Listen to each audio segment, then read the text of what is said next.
Welcome back. So we are still talking about inspections. We're still talking about due diligence, and we are in subsection D, inspections. More inspections because they're very important.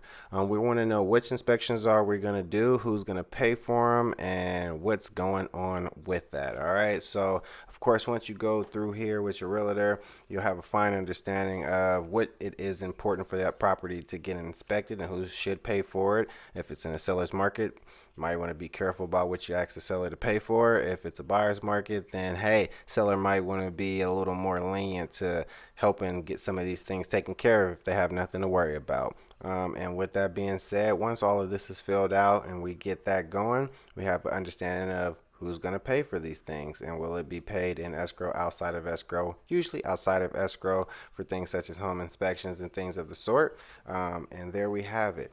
Going down to subsection E, certifications. In the event that an inspection reveals areas of concerns with the roof, septic systems, well, wood burning device, chimney, or the possible presence of a fungi contaminant, what happens? The buyer reserves the right to require a certification.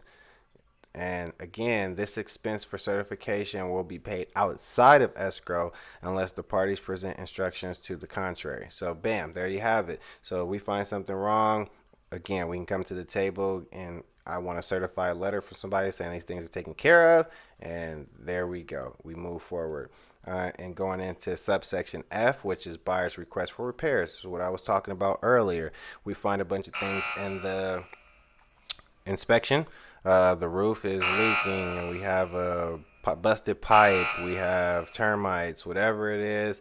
We can again go back to the seller and say, we found these things, come down on the price, fix these issues, or we can't have a deal. Or maybe you love the house so much you're like, you know what, I don't care, we found these things, will you take it? They say no, and you just say, okay, whatever, we'll move forward. I love this house. So it's always back and forth negotiation thing, so never feel like your back's against the wall and you can't ask.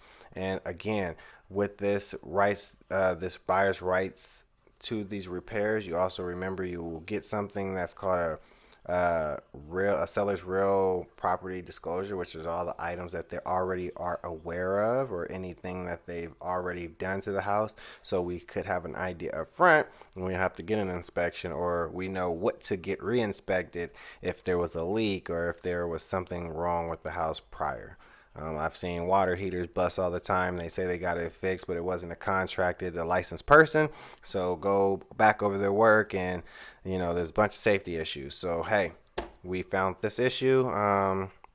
We need it taken care of, and there you have it. And then again, fees and prorations is just identifying who's going to pay what costs as far as some of the escrow and title policies and transfer tax insurance and all those things. So just making sure that we understand who's going to pay for that. And usually, these things are self-explanatory and not too dicey with who will pay what. Seller usually pays their tax that they have so far, and anything other the buyer usually wants to take care of because they want the house. And just always remember with prorations that it's on a 30-day month cycle, so that's how it's calculated. Not the 28 month in February, still be 30 days. So you just got to make sure we know or have a good idea of what to expect in escrow, and again, knowing who's going to be responsible for what. Going on to the preliminary title report, that's just going to be something within 10 business days of the opening of escrow. The title company shall provide the buyer with the preliminary title report. So that's just a review to say, hey, this looks like something's up with this, or hey, we have 5 business days to say, hey, we got problem with this doesn't look right, or if everything is good, then we can move forward. But if we find anything wrong, again, we have the right to terminate. So a lot of ways for us to terminate. We just have to know and stay on everything. Contingencies, the preliminary title reports, when the seller is supposed to give us our sellers of disclosures and all the et ceteras.